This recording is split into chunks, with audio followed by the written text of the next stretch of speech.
Thank you very much, Bob. I really appreciate you using the mic.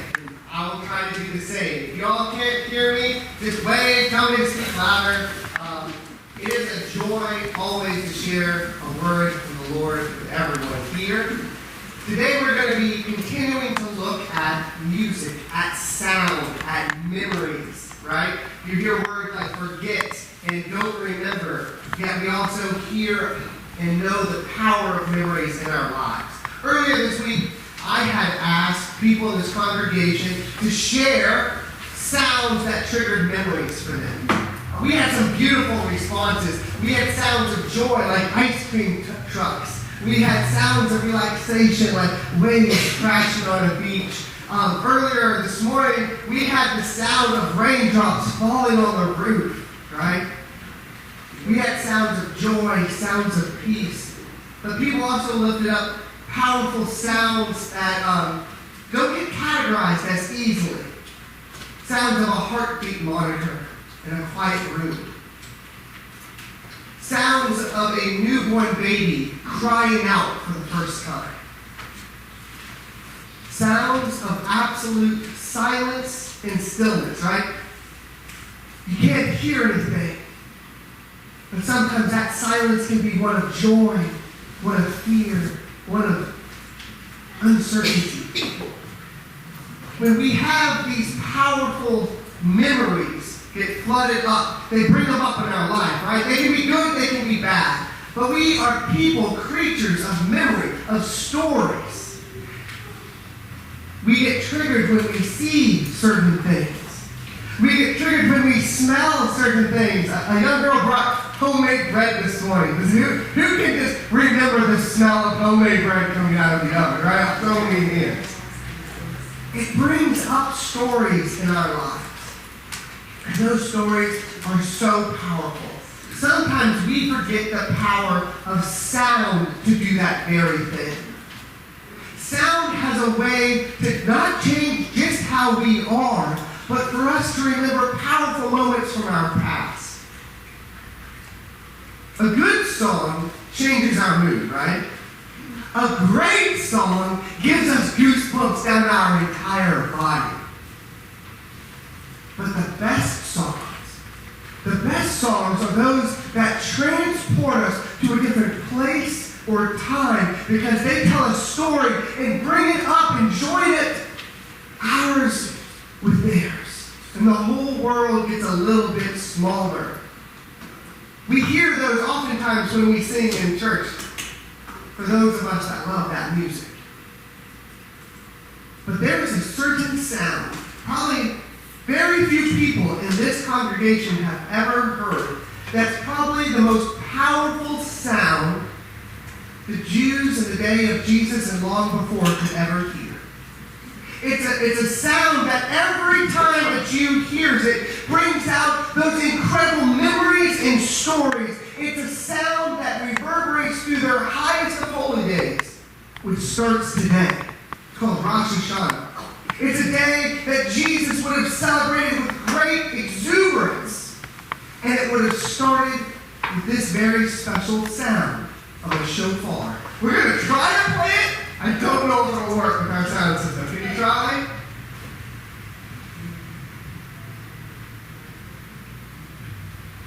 I'll just wait and see if there's a signal to me.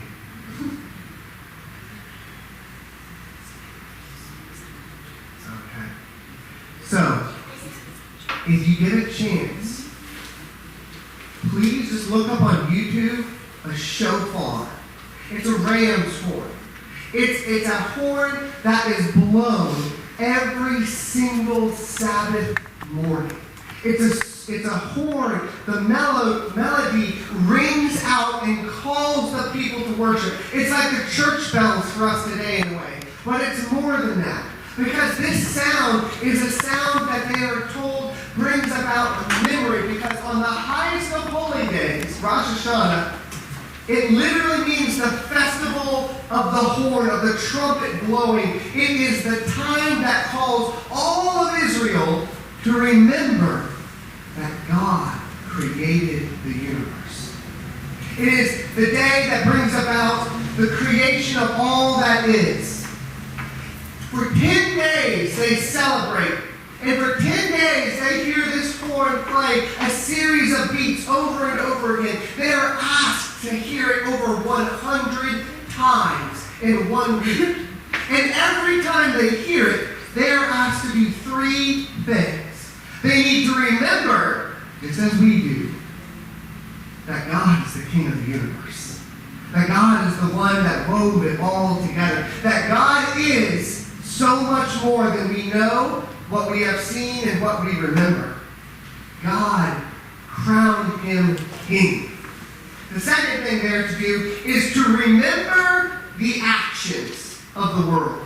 God's actions, their actions, the actions of others. The great things they've done, the times they have failed. They are to remember who God is as king, and they are to remember all that God has done, all that they have done.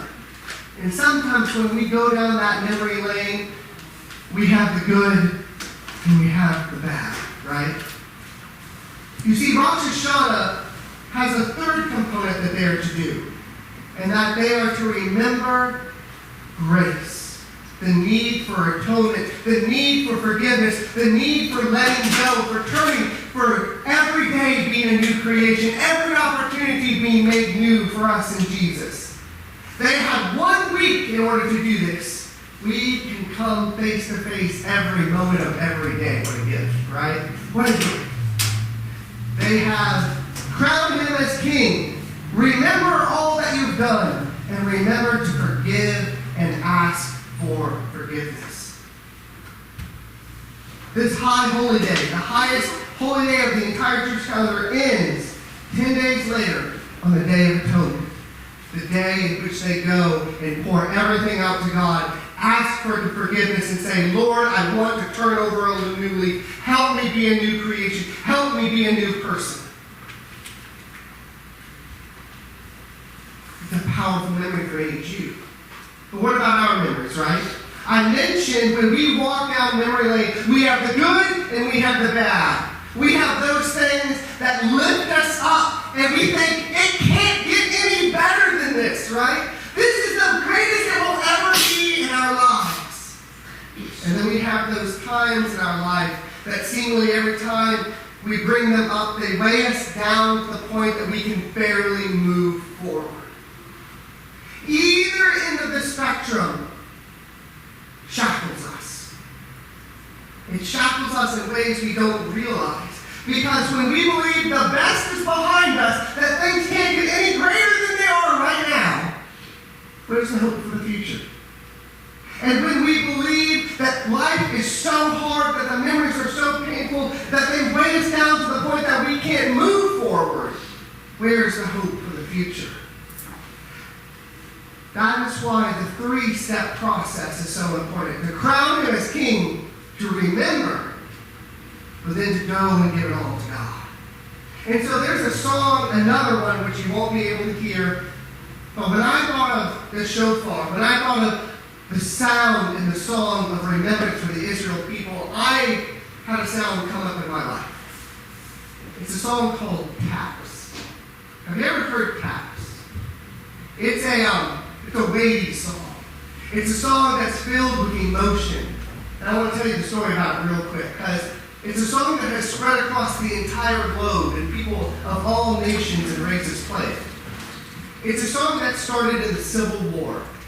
You see, during the Civil War, a lot happened. A lot of pain, a lot of joy, a lot of celebration, a lot of victory, a lot of defeat, a lot of death and suffering, and longing for hope. A lot happened. And so at the end of every single night, they had a special bugle call saying, everything is good, go to bed. And when you laid in bed, you were still trapped and shackled by the memories of what happened that day or way back at home. And so a man was commissioned to write a new song. A new song that was to help the people let go, to turn over, to say, the day is done, and give it over to God.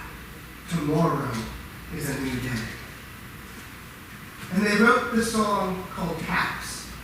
It wasn't named Taps. That was a moniker given to it later. But this song is played at funerals, It's played at every single sunset at the military, basically. It's a song that helps people take everything that they encountered in that day and set it down so that tomorrow they can be who they need to be. And in it, they're asked to let go of those things that shackle them so great. There are no official words to this song, but there's some that are very famous. It's a poem. And at the end of the poem, it concludes, "Meet the sky, the sun, the stars. Underneath God, all is well. All is well." That's where the song is asking us to go. And it helped many soldiers through many countries, through many wars and many times of great trial get there. But we have something even greater. We have something even stronger than just a single shofar beat from a ram's horn or that clarion call of a trumpet reminding us the day is done. We have a Lord and Savior that will break us free from all that which shackles us, the good and the bad. Because like I said, when we believe that the best is behind us, that we'll never have the glory days of the church again, we'll never have the wonderful moments of life, of family, of friends again, we have said, God, you can't do any better than you've ever done before. We are saying, Jesus, I know you've done great things for other people, but we can't believe it for our own lives for today. And so we need to remember that because He lives, we can face tomorrow.